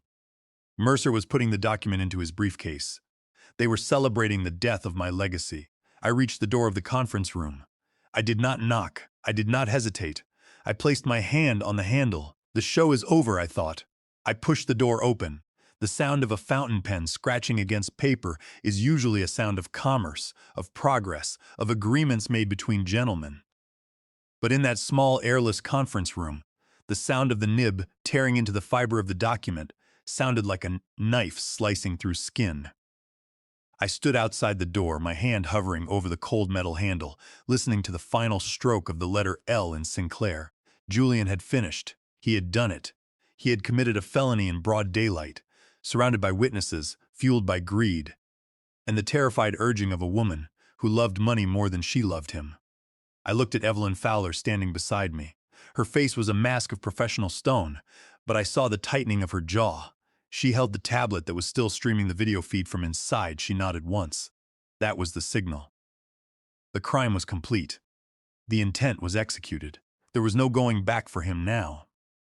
Behind us, 2 officers from the Maui Police Department adjusted their belts, their handcuffs rattling softly. It was a grim sound, a sound that signaled the end of freedom. I took a deep breath. I did not feel anger anymore. Anger is a hot emotion, a fire that burns you up inside. I felt cold. I felt the icy clarity of a surgeon about to cut out a gangrenous limb to save the body. I smoothed the lapel of my white linen suit. I adjusted my cuffs. I was not the confused old man left at the airport. I was the chairman, and the chairman was calling the meeting to order. I pushed the handle down and threw the door open. It swung wide, hitting the wall stopper with a loud wooden thud that echoed like a gunshot in the confined space. The reaction inside was instant. Mercer the Vulture flinched, his hand instinctively covering the document. Lydia let out a short, sharp scream, jumping back from the table as if it were electrified. Julian dropped the pen. It rolled across the table, leaking black ink onto the cheap plastic surface, a black stain spreading like the corruption in his soul. They all stared at me. For a moment nobody breathed. The silence was thick, heavy, suffocating. They looked at my white suit. They looked at my clear eyes. They looked at the lack of a cane, the lack of a stoop, the lack of the frailty I had feigned for so long. I did not shout. I did not rage. I stepped into the room, letting the door close softly behind me, shutting out the bright Hawaiian sun. I stood at the head of the table looking down at them. I looked at the sweat on Julian's forehead. I looked at the fear in Lydia's eyes. I looked at the calculation in Mercer's gaze. Then I raised my hands and I began to clap, clap. The sound was slow, rhythmic, and terrifyingly loud in the small room. It was not applause. It was a death knell. $120,000, I said, my voice low but filling every corner of the room. That is what I spent on this vacation. First-class tickets, presidential suites, private charters. I took a step closer to Julian. He was frozen, his mouth opening and closing like a fish pulled from the water. $120,000 for a theater ticket, I continued, my eyes boring into his. And I have to say, looking at this pathetic scene, at the cheap forgery, at the trembling hands, at the desperate betrayal, the performance was cheaper than I expected. Dad, Julian whispered. It was a broken sound. Dad, I can explain. You can explain, I asked, arching an eyebrow. Please do explain. Explain why you just signed my name to a document selling a $50 million company for $5 million. Explain why you told this man I was mentally incompetent. Explain why you and your wife were discussing the benefits of my early death on the balcony last night. Julian's face drained of all color. He looked at the smoke detector on the ceiling. He finally realized. You were watching, he stammered. I am always watching, Julian, I said. Did you really think you could steal my kingdom while I was still sitting on the throne? Did you really think I was that blind? I built that company from a single truck. I negotiated with unions, with mobs, with politicians. And you thought you could outsmart me with a fake watch and a forged signature? I turned to Mercer. The con man was already moving, sliding his briefcase off the table, trying to stand up, trying to edge toward the door. Sit down, Mr. Mercer, I commanded. The authority in my voice was absolute. I think there has been a misunderstanding, Mercer said, his smooth voice wavering. I was led to believe that Mr. Julian here had full legal authority. If that is not the case, then this contract is null and void. I will just be going. You are not going anywhere. Evelyn's voice cut in from the doorway. She stepped into the room. Flanked by the police officers, the room suddenly felt very small. Mr. Isaac Mercer, also known as Isaac Stone, also known as Richard Miller, Evelyn recited, reading from her tablet. We have a warrant for your arrest from the FBI for wire fraud, money laundering, and conspiracy to commit grand larceny. And adding to that list, we now have video evidence of you knowingly soliciting a forged signature on a federal contract. Mercer sank back into his chair. The shark had been harpooned.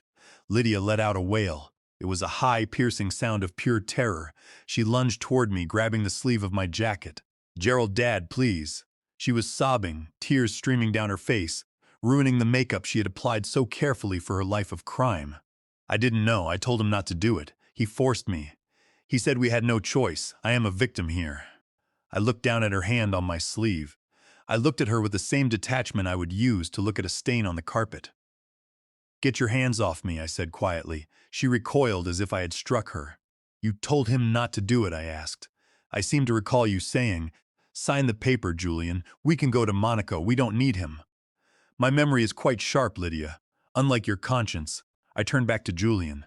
He was not crying. He was shaking. He looked at the police officers. He looked at the handcuffs on their belts. He looked at the document on the table with his forgery still wet in black ink. Dad, he whispered. Don't let them take me, please. I am your son. I looked at him. I looked for the little boy I used to carry on my shoulders. I looked for the teenager I taught to drive. I looked for the man I had hoped he would become. But all I saw was a stranger.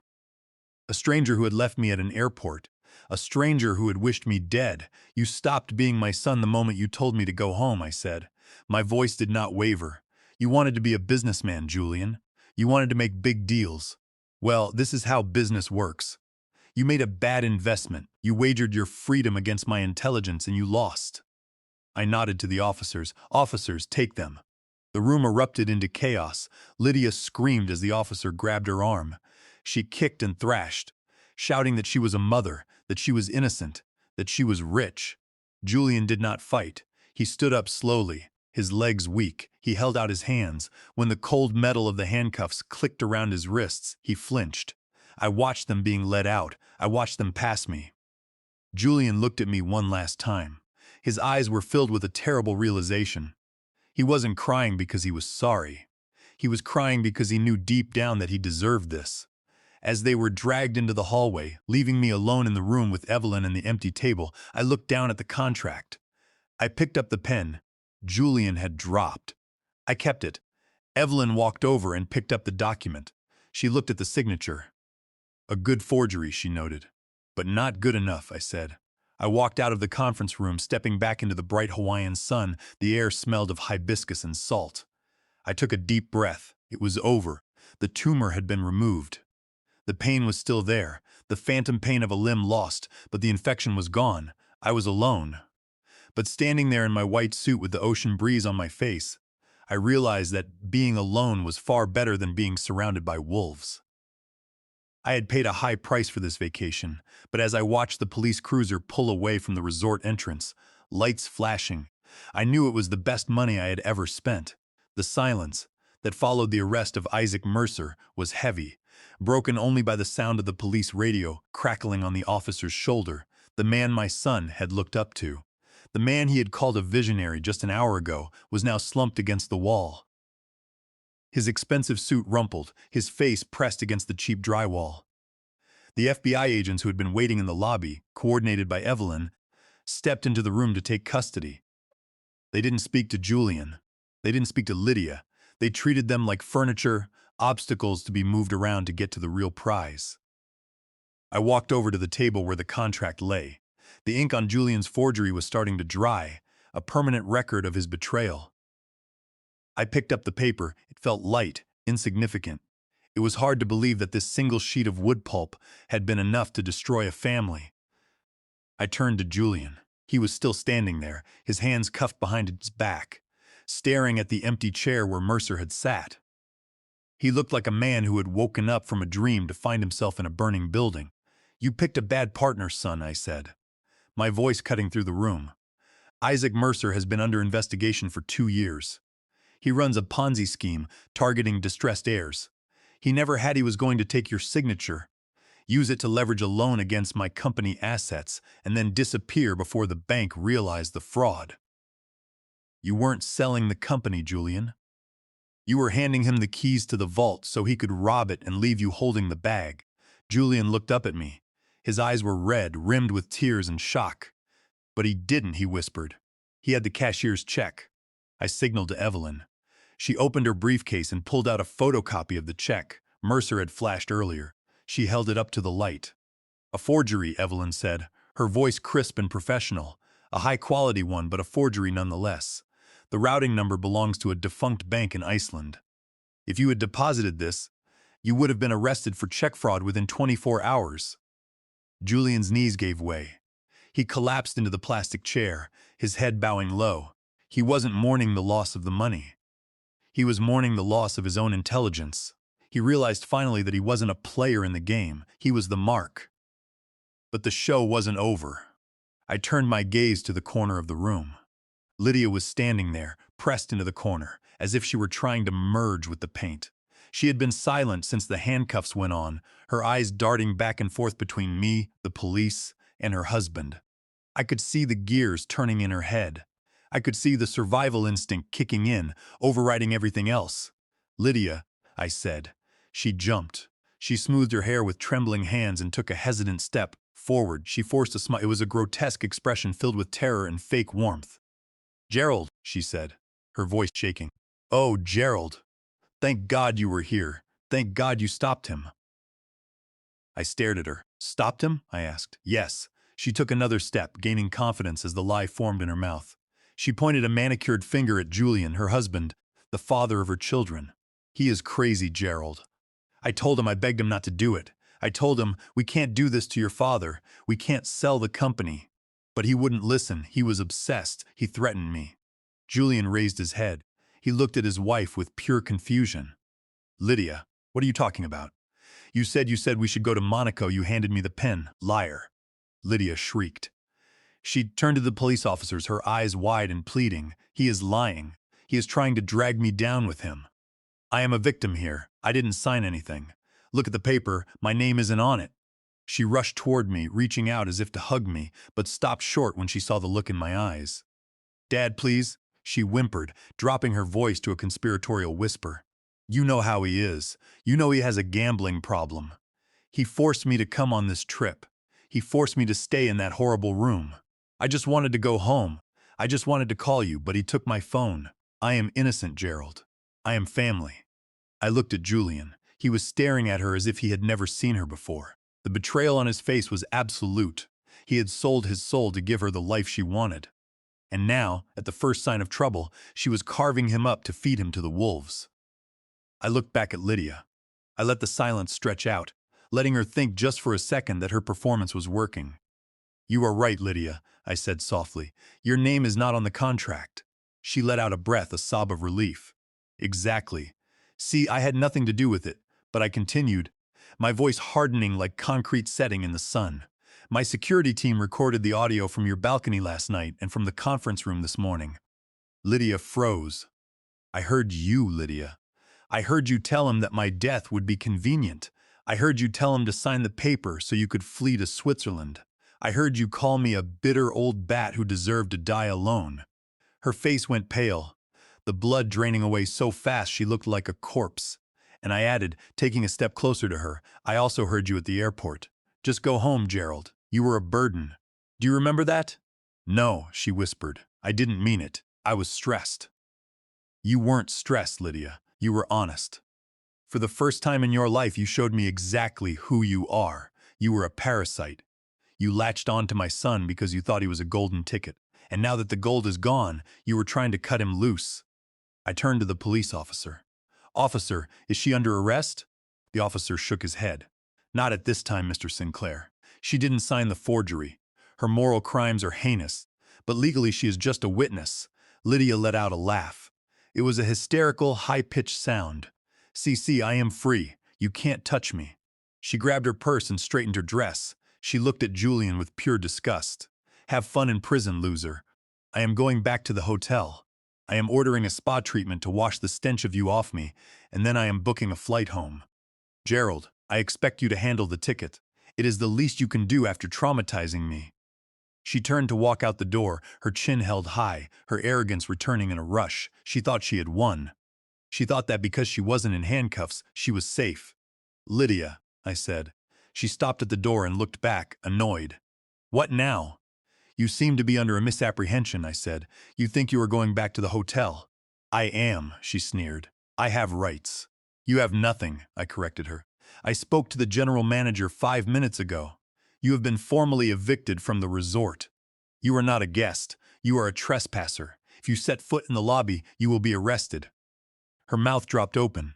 But my clothes, my jewelry, my trunks. Ah, yes, the Louis Vuitton trunks. I smiled, a cold, humorless smile. They are currently sitting on the curb outside the service entrance, along with your handbags and your shoes.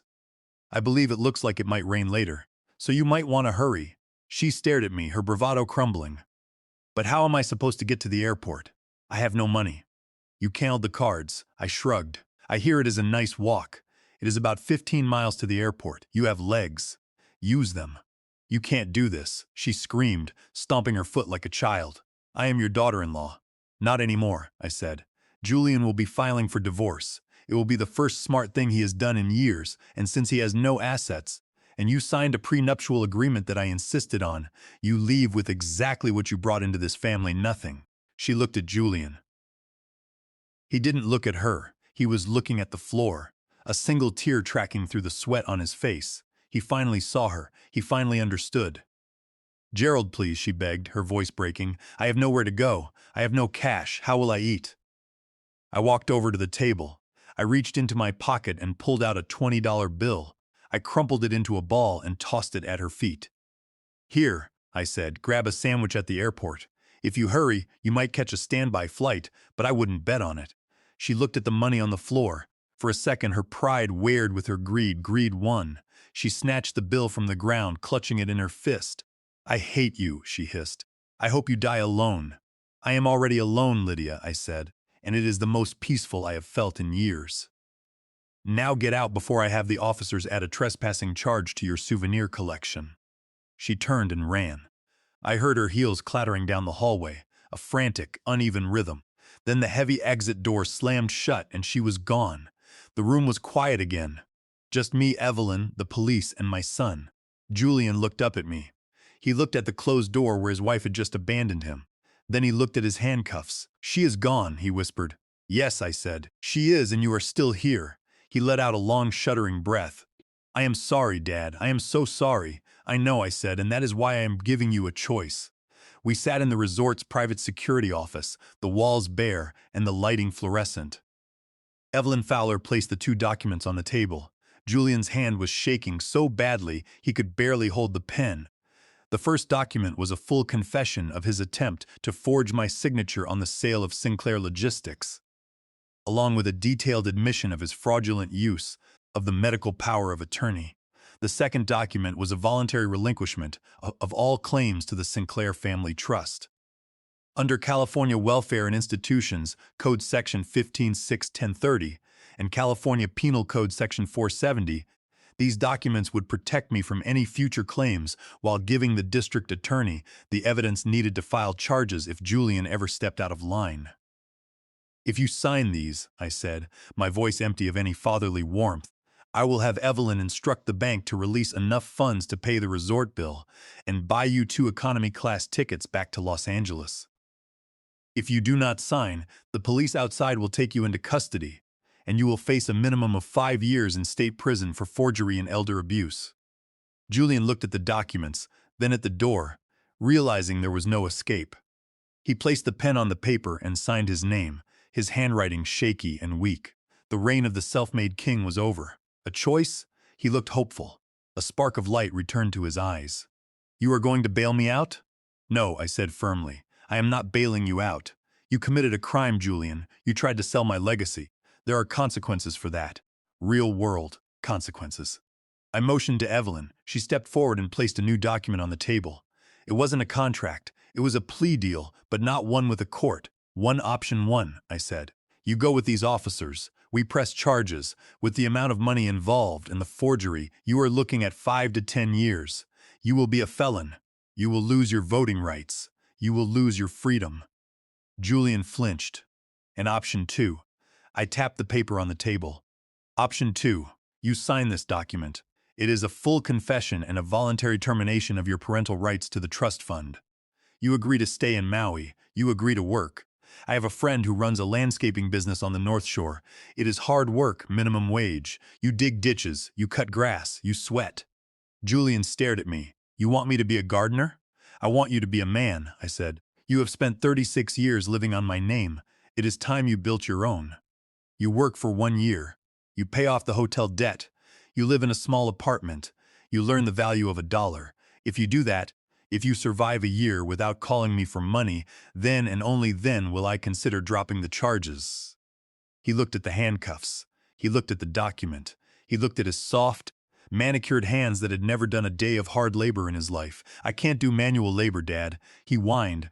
"My back, your back is fine," I snapped. "It is your spine that is missing, find it." I turned to the officer, uncuffed one hand. "Let him sign."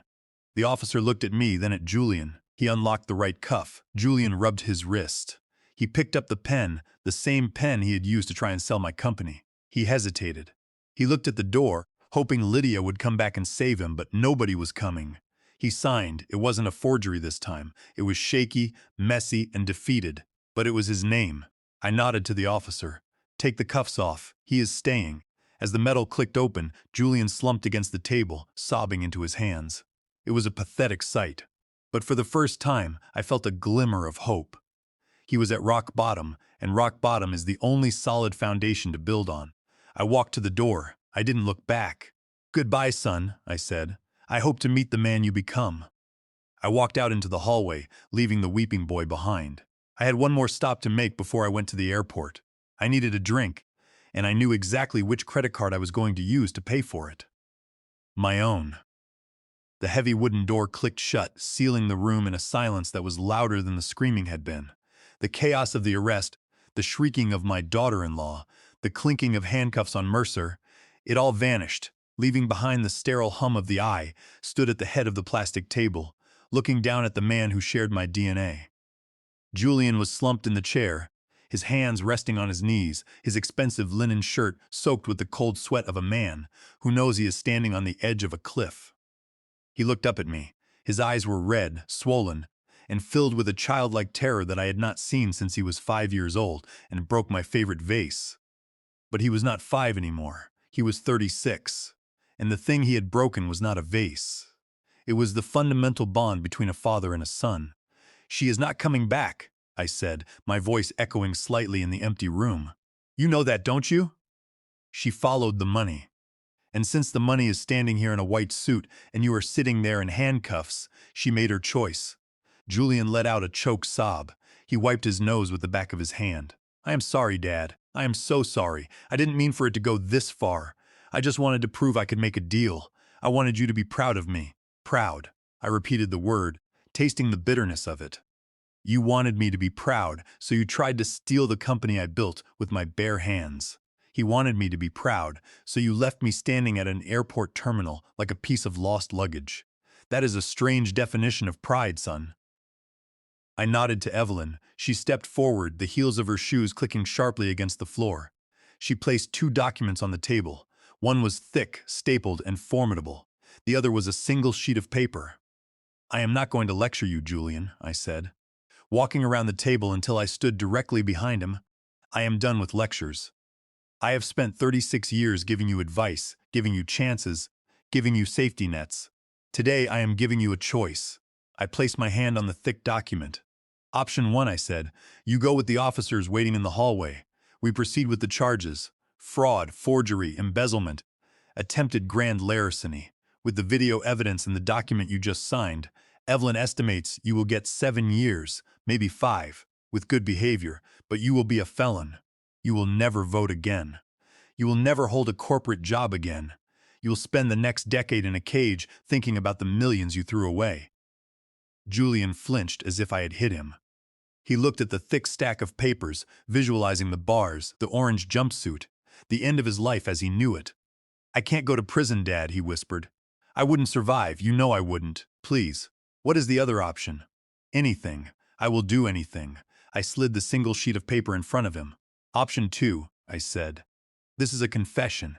It states that you voluntarily relinquish all claims to the Sinclair family trust.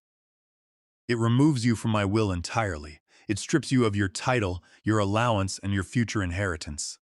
You walk away with 0. Julian looked at the paper, his eyes widening. You are disowning me. I am not finished, I interrupted. If you sign this, I will ask the district attorney to suspend the charges, but there is a condition. You cannot leave Maui. He blinked, confused. What? You owe the Four Seasons Resort $18,000, I said, and since I am not paying it and you have no money, you are going to work it off. Work it off, he stammered. I have spoken to a friend of mine. He owns a landscaping company on the North Shore. He needs strong backs to dig irrigation ditches and clear brush. He has agreed to hire you .month wage. You will live in the employee dormitory. It is a small room with a bunk bed and no air conditioning. You will work 10 hours a day, 6 days a week. Every paycheck will go directly to the hotel until your debt is paid in full. Julian looked at me with horror. You want me to be a laborer? You want me to dig ditches in the sun? Dad, I have a degree in business. I am a Sinclair. You are a criminal, Julian, I snapped, and right now the only difference between you and the men digging those ditches is that they are honest, and you are not. But Dad, please, he begged, reaching out to grab my hand. I pulled it away before he could touch me. Look at me. I am your son. I am your flesh and blood. How can you be so cruel? How can you sentence your own child to manual labor? We are family, doesn't that mean anything to you? I looked down at him. I looked at the tears streaming down his face, the quivering of his lip. It was a performance I had seen 1,000 times. It was the same face he made when he wanted a new car, or when he needed bail money, or when he wanted me to cover his gambling losses. For decades, that face had worked. It had triggered my guilt. It had triggered my instinct to protect. But today, looking at him, I felt nothing. The well was dry. Family, I said, my voice quiet but cutting. You want to talk about family? Yes, he cried. We are family. You can't just throw me away. I leaned down, bringing my face inches from his. My family did not die in this room, Julian. My family died at Terminal 4 at LAX. He froze. Family died when you looked at your watch, saw that you were running late for your first-class flight, and decided that your father was expendable baggage. Family died when you told me to go home because I was an inconvenience to your... You didn't care about my blood then. You didn't care about my flesh when you were sipping champagne at 30,000 feet. While I was taking a lonely car ride back to an empty house, I stood up straight, adjusting my jacket. You killed the father who protected you, I said. The man standing in front of you now is just the CEO of the company you tried to steal. And as a CEO, I am cutting my losses. Julian stared at me. He saw the truth in my eyes. He saw that the door was closed and locked and the key had been melted down. I turned to Evelyn, give him the pen. She handed him the cheap ballpoint pen from the table. Julian took it. His hand was shaking so violently that he could barely hold it. He looked at the thick document that meant prison. He looked at the single sheet that meant poverty and hard labor. He looked at the door, but Lydia was not coming back. He looked at the ceiling, but God was not intervening. He was alone.